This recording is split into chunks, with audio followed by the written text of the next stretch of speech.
Oi, gente! Eu sou Juliana Pertilli, sou jornalista de agro e comunicadora. Estamos começando mais um episódio do nosso podcast Amendoim e Prosa, um podcast para valorizar e trazer mais informações sobre a cadeia do amendoim. Um podcast feito por quem entende, querendo ouvir o que você tem a dizer sobre o amendoim. Comigo, meu parceiro aqui de podcast, Luiz Antônio Viseu. Ele é gerente das relações institucionais das indústrias Colombo. Viseu, seja bem-vindo. Sobre o que nós vamos falar hoje? Oi, Juliana. Hoje o nosso episódio vai falar de óleo do amendoim. Vamos falar um pouco desse mercado internacional, como é que o Brasil se posiciona nesse mercado.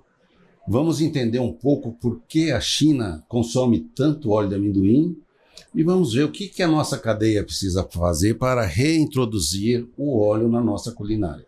Fique com a gente para você absorver essas informações importantíssimas para o setor.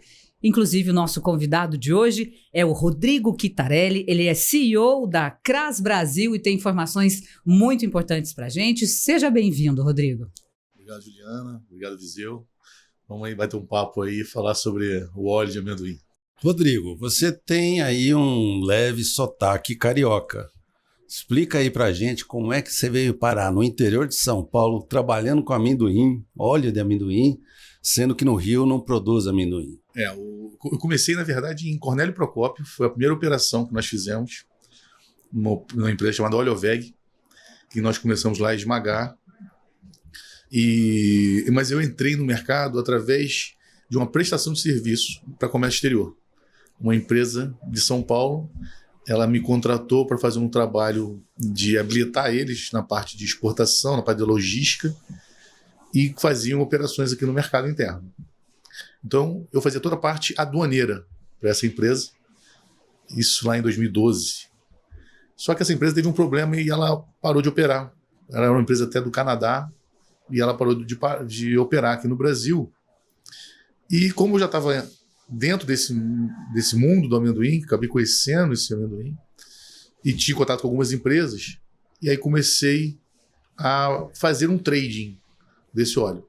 Apesar de eu era uma empresa prestadora de serviço, eu comecei também a comprar e vender o óleo. Nessa época, o óleo tinha poucas empresas fazendo óleo de amendoim no Brasil, muito pouco. Então era um nicho.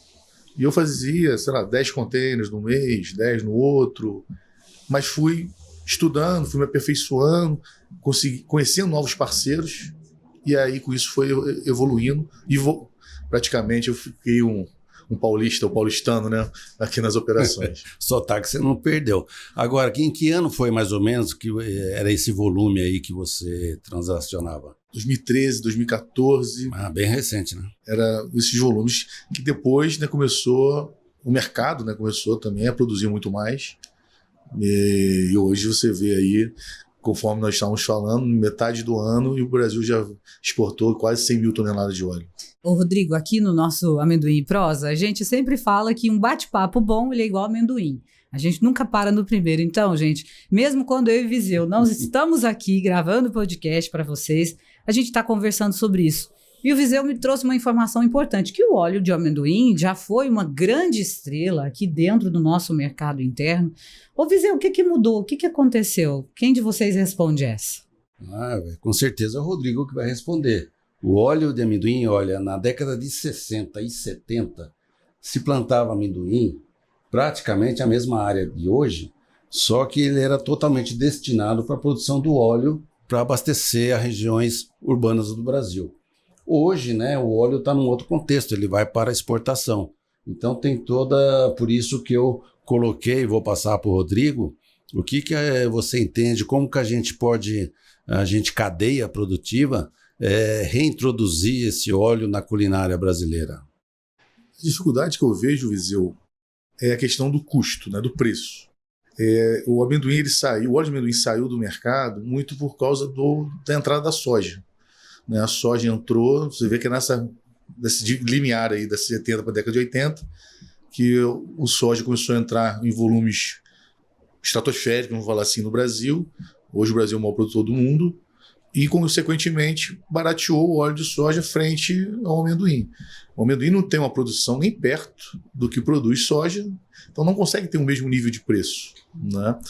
E como que eu acho que a gente consegue voltar com o amendoim para o Brasil é conseguir fazer alguma marca própria para entrar nesses grandes mercados e divulgar as qualidades nutricionais do óleo de amendoim. Inclusive saudável, né, Viseu? A gente fala questão de preço do óleo de soja, do preço do óleo de amendoim, mas não dá para comparar a questão de saúde do óleo. A gente vai ter um episódio sobre isso, né, Viseu? Num episódio futuro nós vamos falar exclusivamente dos benefícios do óleo de amendoim para a saúde e também para a nutrição. Já que a gente falou nessa questão de saúde, vamos entender aqui, quem é que mais compra o óleo de amendoim do Brasil? Atualmente, a China leva grande parte da nossa produção. Tudo que eles comem lá é frito, muita fritura no óleo de amendoim e são saudáveis, né? Você não vê chinês gordo, né? É difícil você ver um chinês obeso, né? Então, eles têm muito cuidado com a alimentação e o óleo consumido lá, grande parte, é o óleo de amendoim. E eles consomem da forma que você já exporta pronto para o consumo, eles refinam lá, como é que é isso? Eles usam o óleo até 1 kH de acidez, eles comercializam dessa forma, né? Botam em vasa, botam na embalagem deles, né? E posicionam no mercado. É o óleo mais premium, mais caro. E o óleo acima dessa acidez, eles refinam, usam o processo de refino, e vendem o óleo refinado de amendoim ou também óleo com blends, né? Um óleo que tem a mistura de girassol com amendoim, com outros, forma também de baratear. Mas o óleo premium é o óleo bruto até 1 kH de acidez. E aí esse óleo o bruto, então praticamente que eles usam, né? Esse óleo ele tem algumas características aí na culinária que faz com que eles prefiram esse óleo. Você tem o sabor, né? Você tem o gosto, né? Porque quando você refina, você tira o gosto. Fica como fosse neutro, né? Aí você tem as capacidades, né, nutricionais, mas ali você não está sentindo, né? Você vai depois ver na questão da saúde. Mas um aspecto do óleo de amendoim é a capacidade que a gente chama de pão de fumaça. Ele vai até 220, 230 graus sem perder a capacidade dele nutricional e mantendo o produto. O óleo de soja ele vai ter 150 graus. E quando passa dessa temperatura, ele queima, ele solta os radicais livres, que é cancerígeno. Isso que é chamado de ponto de fumaça, então, é quando ele passa da temperatura ideal para ele. Então, o óleo de amendoim, ele aguenta mais temperatura. Ele aguenta mais temperatura, então ele consegue ser mais reutilizado. Ele pode ser mais caro, né, você comparando os dois produtos, mas ele tem um tempo de vida maior, né, porque ele consegue ser reutilizado. Então, grandes redes usam o óleo de amendoim nas frituras, porque consegue reutilizar mais vezes. Viseu, todo esse consumo da China altíssimo, né? A gente faz a venda para a China, eles compram, mas eles consomem muito óleo e eles querem o óleo brasileiro. Por que eles querem o óleo brasileiro? Vamos falar um pouquinho de mercado internacional? Isso, como é que está, Rodrigo? Como funcionam os volumes gerais, a importação, exportação? Como é que se posicionam os diversos players aí desse mundo do óleo do amendoim? O óleo de amendoim brasileiro, aqui da América do Sul, né, na Argentina também, ele tem um índice oleico, né, o ácido oleico deles mais alto, na casa de 77%, 78%. Isso significa que dá um tempo maior de vida, um tempo de prateleira maior para esses produtos. Mas a exportação nossa específica, ano passado, nós ficamos 1/3 para cada destino. Ficou 1/3 nos Estados Unidos, com a Golden Peanut, 1/3 entre Cargill e Itália, que a gente também tem clientes na Itália, e 1/3 China. Esse ano, a gente começou com Europa e China, sem Estados Unidos, porque o frete para os Estados Unidos impacta muito, e não estava dando paridade. E agora, nos últimos 3 meses, praticamente o destino está sendo só China. Eles consomem mesmo, né, Viseu? Isso é um fato, então, né? Essa característica de ser autoleico, o nosso amendoim, faz com que haja uma certa preferência, no caso aí dos importadores da China, né? Sim, sim. Como é que o Brasil está aí em termos de volume? Quantos por cento aí que a gente exporta? Ano passado, né, a safra foi muito ruim, né? Tivemos o problema de quebra, né, por causa da seca, estresse hídrico. Esse ano a gente está vendo que tem uma abundância de matéria-prima, de produto. Eu acredito que o Brasil vai exportar esse ano mais de 160 mil toneladas de óleo, quase o dobro do ano passado. E o único problema que nós estamos vendo é a qualidade da matéria-prima. A matéria-prima que a gente tem recebido, né, o resíduo, ele tem vindo com uma qualidade ruim. Nós podemos corrigir isso no processo produtivo, mas tem um custo. E antigamente, eu não tinha um semi-refino na minha fábrica. Hoje eu não me vejo sem esse semi-refino na produção. Como é que esse produtor ele pode se preparar? Vamos falar desde o comecinho ali. O produtor ele tem o jeito dele de produzir por determinada região. O que você pode deixar de mensagem para esses produtores para que eles possam alcançar um mercado maior, por exemplo, tanto interno quanto externo, né? A gente tem que dividir o seguinte: existe, lógico, o produtor, que é o início da cadeia. Ele lá tem que ter os cuidados para usar os defensivos corretos, e muitos mercados hoje eles querem saber da rastreabilidade do que você usa lá no plantio. Tem mercados mais criteriosos que vão exigir isso. Então o produtor precisa não só fazer o que sempre fez, né? O produtor tem alguns que tem essa mania. Não, mas eu sempre fiz assim, e precisa ter um upgrade, né, junto aos fornecedores, né, junto a engenheiros agrônomos. Nós temos um engenheiro agrônomo, dois que percorrem as fazendas, verificando, né, o que está sendo utilizado, as correções do solo e tudo mais. Então esse é o primeiro ponto, esse cuidado. O outro, o nosso produto vem dos cerealistas, dos exportadores, né, de grãos. O subproduto deles é o nosso produto, né? Mas eu vejo que alguns conseguem, façam algumas estratégias de segurar um pouco a matéria-prima ali, né, esse resíduo, esperar o preço subir ou não. Tem o tal do grão de roça, né, que é tirado lá na colheita, e às vezes eles vão esperar um melhor momento para vender, só que esse produto vai perdendo a propriedade. Ele vai ficando mais ácido. Pode ficar mais ácido, porque o produto, enquanto ele está dentro da vagem, ele está protegido da acidez. Mas depois que ele tira a vagem fora, né, ele está exposto. Então, se for um lugar úmido, ele vai pegar umidade. Então, ele vai ficar ácido. E aí, depois, quando chega para a gente acima de 4 kOH, porque é o limite, na verdade, tem que ser 3, porque do transporte daqui para a China ou para a Europa, ele pode aumentar a umidade porque ele está bruto, ele não está ainda refinado, né? Então, a gente tem que trabalhar com ele até 3 kOH para poder chegar no destino dentro do limite e não ter penalização. Então, a gente precisa o quê? Caso esteja acima, vai precisar corrigir, e isso tem o quê? Uma etapa desse semi-refino. O que é o semi-refino? É tirar o ácido graxo de dentro do óleo. Você tira esse ácido graxo e com isso você reduz a acidez. Só que você está retirando o produto dali de dentro, né? Então você está reduzindo o preço. Então você vai ter uma perda. Varia de 10% a 20%, dependendo do índice de kOH de acidez que ele vai estar. Então,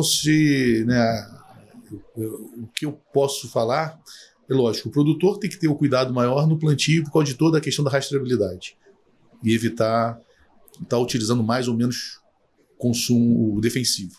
E o cerealista na manipulação, para que o resíduo venha para nós com a qualidade que possa a gente produzir o óleo dentro da especificação exigida.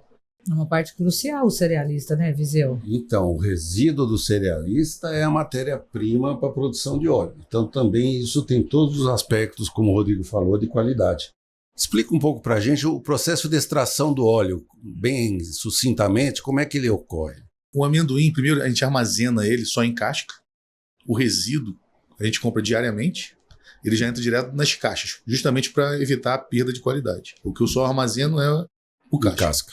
E você utiliza geralmente de 20% a 30% de amendoim em casca e 30% a 80% de resíduo. Você faz esse blend já nas caixas para abastecer as linhas. Num sistema muito simples, primeiro ele passa numa moagem para transformar aquele grão, vamos falar assim, numa farinha. está bem homogêneo, porque senão você depois tem problemas de extrair esse óleo de dentro desse amendoim. Você passa um processo de cozimento, você leva ele até 120 graus para cozinhar, e depois você vai para um processo de prensagem mesmo. Então você prensa, aí por um lado vai o farelo, por outro lado vai a torta. Não sei se é porque nós somos muito apaixonados pelo amendoim, mas deve ser um cheiro, né, nessa indústria. A fábrica tem um cheiro gostoso. A fábrica tem um cheiro gostoso. E o lado interessante é que, assim, tudo no amendoim você comercializa. A palha que você tira do amendoim, que é a fibra, essa fibra a gente peletiza ela e queima na caldeira. Nossa caldeira é a base de lenha ou de palha, né? E a cinza dessa caldeira, dessa palha, né, depois de queimada, ela é rica em boro, potássio, fosfato, e você corrige o solo também. Então, ou seja, só o cheiro, por enquanto, que a gente não vende. Os produtores estão usando isso, não? A gente usa nas nossas operações, nossos produtores que operam com a gente, né, que plantam para a gente faz esse trabalho. Então, você viu que não se perde nada, né? Tudo gera alguma coisa. E esse farelo aí, como é que tem mercado, não tem, no que ele é utilizado, tem qualidade ou não tem? Eu costumo falar que vender o óleo de amendoim é fácil. O farelo, que representa em torno de 30% da receita, é mais complicado. E eu vejo que as fábricas não dão tanta atenção ao farelo como deveriam, e os compradores também. Não é analisar só por preço, a gente tem que analisar a qualidade. O farelo de amendoim, ele tem um grande vilão, que é muito falado, que é a aflatoxina. A aflatoxina, ela vem, lógico, do amendoim, já vem alta, só que você consegue corrigir essa aflatoxina com um adsorvente, com a bentonita, que você faz o quê? Ele adsorve as moléculas da aflatoxina. No caso do óleo, no filtro, ele elimina, ele retém. No farelo, ele vai com esses adsorventes misturados. Só que, por exemplo, no gado, o gado ele ingere muita água. Então, na água, ele vai aglutinar ali e vai sair nas fezes. Todo gado já usa um adsorvente porque o rumen do ruminante produz uma endotoxina. Então, essa endotoxina precisa ser adsorvida também. Então, acaba ajudando, então, né, Viseu? Já usa, só que depende do seguinte: até 50 ppb é o nível aceitável para o consumo. Só que a gente recebe, às vezes, amendoim com 200 ppb. Aí eu preciso usar mais esse adsorvente, mais bentonita para corrigir. Mas esse é o vilão que tem solução. Nós concorremos com quem? Com o farelo de soja, com o farelo DDG e com o algodão. Esses farelos, que são de produto exposto ao sol, né, porque o amendoim ele é uma cultura que está dentro da terra. Sim. Né, e esses não, estão para fora. Eles têm duas micotoxinas, que é a fumosina e a zeralenona, chamam de fum e zé, que eles não descobriram ainda um adsorvente para eliminar essas duas micotoxinas. E o amendoim não tem essas duas toxinas. É um ponto positivo. É um ponto positivo farelo, na qual a gente divulga isso. Eu estou falando isso, mas nós contratamos um professor, o Daniel, da USP, para fazer todo esse estudo e divulgar essas questões. A gente estava na FENAGRA ano passado falando exatamente sobre isso, sobre a vantagem do farelo de amendoim frente aos demais proteínas, né, vegetais. Sim. E você citou que para o gado ele tem até essas vantagens, né?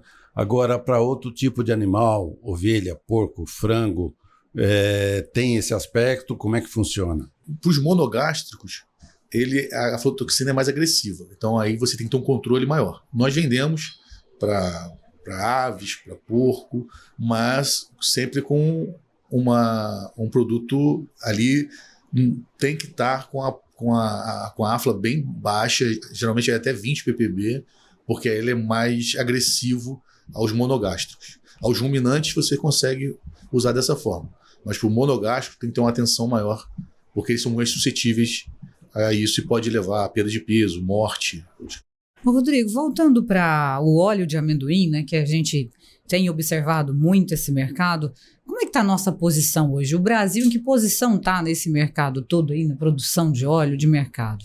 O Brasil não é o maior exportador de grão, né? Ele está em quinto, se eu não me engano, mas de óleo o Brasil é o maior exportador de óleo, né? Ele não é o maior consumidor, lógico, mas ele é o maior exportador de óleo. Eu vejo que a gente estava ano passado num evento em Córdoba e a gente vê que a Argentina cada vez consegue ter uma colheita melhor e com isso consegue exportar melhor por ter mais produtos. Não, peraí, o que estão fazendo lá que nós não estamos fazendo aqui, Viseu? O Rodrigo Nós sabe. Queremos saber, Rodrigo. Não é minha praia, eu não conheço bem essa parte da produção do plantio, né? Mas a gente vê que a produção da Argentina é maior do que a do Brasil e eu vejo que eles estão à frente nossa na questão dos cuidados. Porque a nossa capacidade de produção aqui no Brasil é fantástica. É maior, né? A gente consegue expandir mais do que eles, né? Mas assim, eu vejo que o Brasil tem todo esse potencial, mas precisa melhorar essa qualidade para poder atender mais os mercados. Né? Porque eu não vejo por que o Brasil não atende mais a Europa.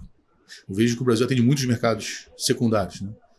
São poucas empresas aqui no Brasil que têm, né, assim, a condição de atender o mercado europeu, que paga até mais caro.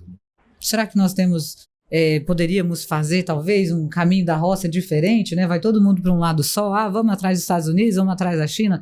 Será que não vale a pena, né, Viseu, a gente começar a examinar isso, né? De repente dar uma revisada aí nos mercados, legislação, questão de impostos também? Será que é hora disso, Viseu? Exatamente, mas o setor trabalha isso. Tá? Trabalha, sim, essa pesquisa, vamos dizer, natural das empresas que estão envolvidas. Por isso, esse nosso crescimento fantástico aí nos últimos 10 anos, tanto no grão quanto no óleo. Eu só queria voltar um pouquinho no aspecto ali da ração, que eu ia te perguntar. O setor, por exemplo, de ração de bovinos, eles reconhecem essas características desse produto que vem do amendoim? E como é que esse mercado? Você tem mercado à vontade, agora a gente abriu a exportação para a China, né, de farelo, e como é que está funcionando isso? Foi benéfico, não foi? Essa luta aí, né, Viseu, a gente esteve junto lá no Dipov, né, nos últimos 2 anos para conseguir essa liberação, junto com a Abex, né, para a China, né, do farelo. Eu vejo que o Brasil, né, não reconhece, porque o farelo de amendoim aqui no Brasil é mais barato que o farelo de soja. Olha só. E na China é o contrário. O farelo de amendoim lá é mais caro que o farelo de soja. Então, assim, geralmente aqui, você pega o farelo de soja, 20% abaixo é o farelo de amendoim, o preço. Tá? Então, eu acredito que essa abertura de poder exportar para a China, né? Nós já estamos credenciados, estamos só esperando uma visita do Ministério da Agricultura para liberar e a gente poder exportar. Já temos demandas, já tem vários contatos já para poder fazer essa remessa para a China, mas tem um outro lado que dificulta, que são os portos no Brasil. Uma coisa é eu vender para os confinamentos e o caminhão está parado lá na minha porta todo dia para levar o produto. O outro é eu ter que tirar o produto lá da fábrica, manda para Santos, para esperar o deadline dos navios, sempre está tendo atrasos, custo, detention, demurrage.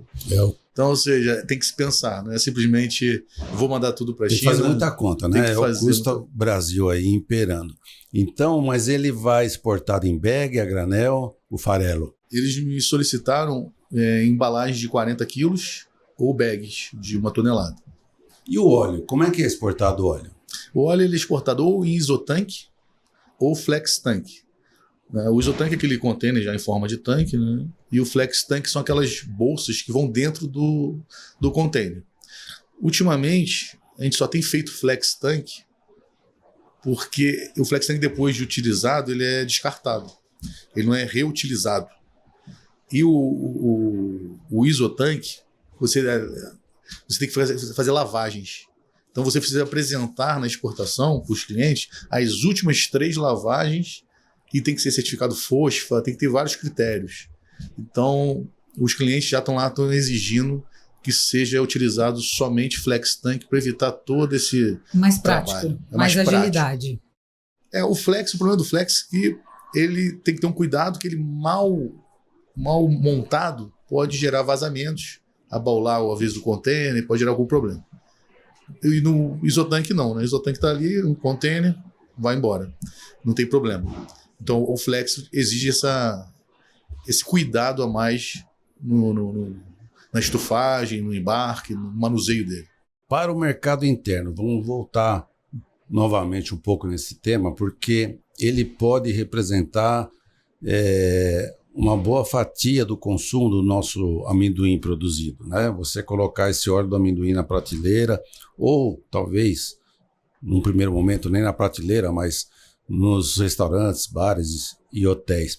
Como você imagina que a cadeia poderia atuar para conseguir colocar esse óleo nesse grande consumidor que são bares, hotéis e restaurantes? O primeiro eu vejo assim, de pegar um setor, né, o grupo, para poder ter força para fazer uma boa embalagem e poder ter essa penetração nesses mercados. Né? A gente fazendo isso de forma isolada, eu não vejo isso ser funcional. Eu vejo isso ter que ser feito algo forte para você apresentar ao mesmo tempo que você tem uma pulverização, uma entrada nos mercados, você tenha também batendo na questão da qualidade, informando que eu aposto que muitos que assistiram esse podcast que não conheçam do amendoim vão ficar surpresos ao falar do óleo de amendoim. Porque você vai nas gôndolas dos mercados, dificilmente você vai achar. Falando nisso, onde tem óleo de amendoim? Você vai achar com muita dificuldade em algumas gôndolas, muita dificuldade. Às vezes você vai achar até produto importado, já vi isso. Vai e volta. Né? Vai e volta, né? Mas, assim, realmente não tem assim, com disponibilidade. Você vai em centro de São Paulo, em grandes mercados, você não vai achar, né? O óleo de amendoim, ele já disponível, assim, embalado. Não vai utilizar. Né? A gente tem um exemplo aqui, mas mais aqui no interior, né? Do Zanqueta, que fez o óleo, ele tem, né? Então, em alguns mercados aqui, você ainda acha esse óleo que ele fez. Eu não sei como é que está a questão da divulgação não, mas da penetração, do consumo, né? Da saída, eu não sei como é que está, mas é uma excelente iniciativa que ele teve, mas eu acredito que para entrar num mercado maior, tem que ter mais produtos para você poder expor numa gôndola, porque o mercado exige isso, né? Dia de aniversário, tem o preço tal, o encarte no jornal, você tem que pagar. Como é que você dilui só em um produto? É mais difícil, né? Por isso que a gente tem o amendoim em prosa, né, Viseu? Para dar voz, né? Hoje nós estamos dando voz aqui para o óleo de amendoim, insights, né? Trazer esses insights, né? Se as pessoas não sabem disso, quem me trouxe a informação que o óleo de amendoim já foi uma grande estrela na culinária aqui no Brasil foi o Viseu. Mas ele está dentro desse mercado, dentro desse ambiente. Então a gente precisa popularizar essa informação também e lembrar que amendoim é saúde, é energia, né? Gera empregos e muito mais, né, Viseu? Então, Juliana, isso daí mostra claramente, o Rodrigo falou, que precisa a união das empresas, as principais produtoras de óleo, para traçar esse plano. Porque se para entender um mercado, você precisa de ter volume, constância de fornecimento, a qualidade. Então tem todos esses aspectos. Mas eu acredito que em breve o setor vai se juntar aí e trazer esse produto para a culinária nossa. Eu acho que é importante, né? É um produto aí que é consumido no mundo inteiro. Se você vai na Europa, você vê um alto consumo, nos Estados Unidos um alto consumo, na China nem se fala. A gente tem aqui, a gente é o maior exportador de óleo e não consome óleo, né? Então... E a gente gosta de uma friturinha, né, Rodrigo? Então... O brasileiro gosta de uma friturinha, né? Ali junto com um drinkzinho, uma cervejinha e tudo. A gente já tem um amendoim de tira-gosto em grandes variações. Então, por que não a nossa batata frita, né? O frango a passarinho, no óleo de amendoim, né? Até porque a gente tem o óleo neutro. Eu acho que é uma questão mesmo...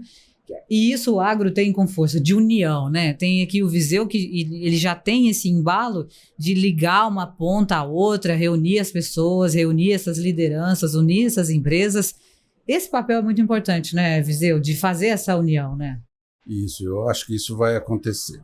Rodrigo, você conhece os mercados lá fora, principalmente essa questão do óleo. Esse consumo, na sua opinião, ele tende a aumentar, ele está estável? Como é que a gente pode enxergar o futuro em termos de consumo de óleo de amendoim? Eu não tenho esse número muito exato, não, de quanto está aumentando. o consumo mundial do óleo, né? Mas eu vejo que você pega... Ano passado, nós exportamos, vamos em volumes gerais, todas as empresas do Brasil, metade do que vai exportar esse ano. E todas, ninguém tem estoque. Todo mundo, o que produz, sai. Então, ou seja, eu vejo que o consumo, que o mercado, ele é grande, ele é disponível. O que tem que fazer, na minha opinião, é trabalhar melhor a base, né? Lá desde o produtor, para cada vez a gente ter produtos de melhor qualidade, de rastreabilidade, que eu estou vendo que cada vez mais o mercado está ficando mais exigente. Que é a identidade dos produtos. Exatamente. Não é só aumentar a produção. Acho que o mercado tem, mas precisa ter qualidade. Que nem está abrindo agora, né, o mercado do farelo para a China. Mas não é qualquer farelo. Se você mandar lá acima de 50 ppb, não vai entrar. E você vai ter custo de voltar container e tudo mais. Você pode ter o farelo aqui, mas não apto a poder comercializar. Então, eu vejo muito isso. O mercado tem, acho que está aí, mas para produto de qualidade. A rastreabilidade, né, que já está, não vai ser coisa do futuro, né? Ela já é Uma real e realidade, necessária. Uma outra curiosidade aí, você produz o óleo, você armazena. Quanto tempo ele pode ficar armazenado para você exportar ou colocar num outro mercado? Então, ele bruto, Viseu, ele pode sofrer com a umidade, né? Então, tem que tomar cuidado. É bom já direcionar ele para fazer o mercado. Porque você deixar ele parado, ele vai gerar acidez. Porque dentro do óleo tem umidade. Você tem um grau de umidade ali dentro. Então, essa umidade pode acarretar de ficar ácido. Então, o ideal é não ter, ele armazenar ele bruto. Se for armazenar ele no estado refinado, né? Ou semi-refinado. O farelo, a duração dele, né, no prazo de validade dele, do nosso farelo, ele está em 90 dias, mas a gente já está pedindo a revisão, porque ele pode ver que ele dura mais. Então a gente quer mostrar que pode colocar esse prazo maior no farelo. Revisão da norma. Não é da norma, que a gente fez um estudo lá, aí no nosso farelo vai na embalagem, esse prazo de validade, mas a gente está solicitando uma correção, porque ele dura mais. Porque ele tem essa característica, né? No farelo.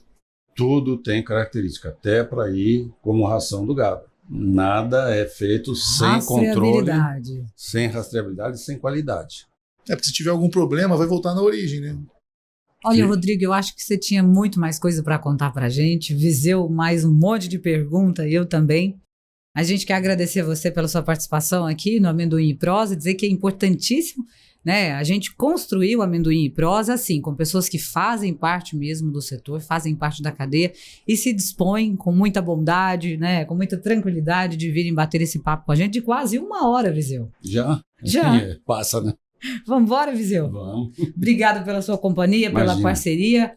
Nós recebemos aqui no Amendoim e Prosa o Rodrigo Chitarelli, que é CEO da CRAS Brasil, e a gente espera você no próximo episódio, porque a gente sempre diz por aqui que bate-papo bom é igual amendoim. A gente nunca consegue parar no primeiro. Até a próxima. Tchau, Viseu. Tchau, obrigado, Rodrigo. Suas palavras finais, por favor. Obrigado, Juliana. Obrigado, Viseu.